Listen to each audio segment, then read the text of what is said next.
Since March, have you found yourself doing some stress eating, some what they call emotional eating? That's why I brought in this week's guest. Kristin Tomlinson is a clinical nutritionist and holistic health coach. Welcome, Kristin.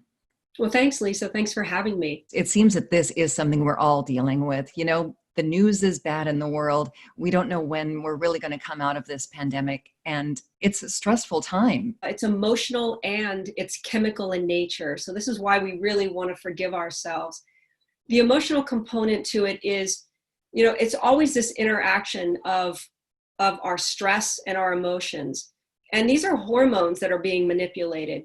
So if we tend to go towards those snacks that are, I'm going to call those high glycemic, and all that means is all of those chips and things like that, they turn to sugar rapidly in your body. Sugar, fat, and salt are manipulated in the snack food industry to really keep you addicted. So we've got that working against us.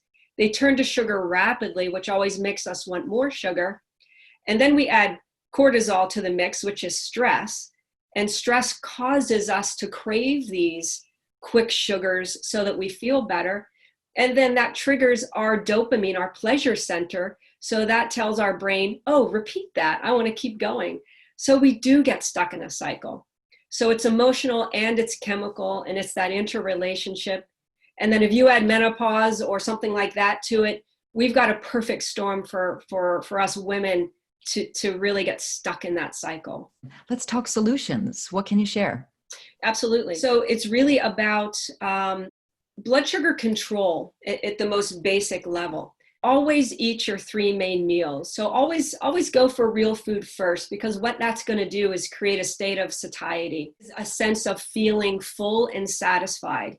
We don't just get that from junk food. We get that from properly balanced foods. So you want to eat things like nuts and seeds, avocados, right? Like healthy fats, even guacamole, right? So that's a great snack food, but go for like maybe some vegetables instead of an overabundance of tortilla chips with it.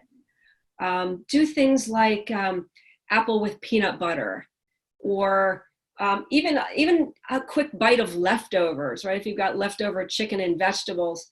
I mean, we do have to put a little bit of effort into it. It's not instantaneous, but I guarantee that once you start focusing on your main meals, those snacks become easier to control in terms of our chemistry. You mentioned there's emotional hunger and physical hunger. Is there any way to tell the difference? That's a great question. And this is where a little bit of mindfulness comes in. So emotional hunger is, only feeling like you're going to be able to satisfy that craving with a specific food, right? Like your go-to pizza, cheesecake, ice cream, potato chips. So it's very specific. It comes on very, very quickly. And it usually happens from the neck up, right? So it's a thought. Whereas physical hunger is from the neck down. You feel your stomach growl. It's time for your next meal. You realize, oh, I'm hungry. It's time to eat. So I think the easiest way is to stop and consider, was this a thought? Am I actually hungry? Is this triggered from my belly? Or is this that onset of, I gotta have it now, and I'm gonna go get in the car, put on my mask, and I'm gonna get it at any cost? Of course, that's emotional eating. In the next episode, we're going to look at mindful eating. So thank you so much for joining us. Kristin Tomlinson, happy to have you all this week on the Help and Healing Hangout.